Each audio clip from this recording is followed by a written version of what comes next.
వానాకాలం ధాన్యం కొనుగోళ్లకు తెలంగాణ ప్రభుత్వం శ్రీకారం చుట్టింది. ఈ నేపథ్యంలో గత యాసంగి సీజన్ కు సంబంధించిన బోనస్ బకాయిల గురించి రైతుల్లో చర్చనీయాంశంగా మారింది. గత 4 నెలలుగా సన్నాల బోనస్ కోసం రైతులు ఎదురుచూస్తున్నా ఇంకా ఆర్థిక శాఖ నుంచి నిధులు విడుదల కావడం లేదు.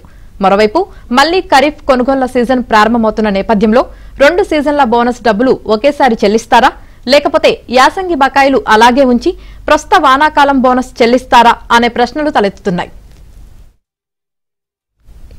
గత యాసంగి సీజన్ కు మార్చ్, ఏప్రిల్, మే, జూన్ నెలల్లో తెలంగాణ ప్రభుత్వం 74.40 లక్షల టన్నుల ధాన్యాన్ని రైతుల నుంచి కొనుగోలు చేసింది. సేకరించిన ధాన్యంలో దొడ్డు రకాలు 51.04 లక్షల టన్నులు కాగా సన్న రకాలు 23.36 లక్షల టన్నులు ఉన్నాయి. దొడ్డు, సన్న రకాలకు కనీస మద్దతు ధర ప్రకారం అప్పుడే చెల్లింపులు పూర్తి చేశారు. అయితే సన్నాలకు క్వింటాలకు 500 రూపాయల చొప్పున బోనస్ మాత్రం చెల్లించలేదు. ఇందుకు సంబంధించి మొత్తం 1168 కోట్ల చెల్లింపులు పెండింగ్ లో ఉన్నాయి.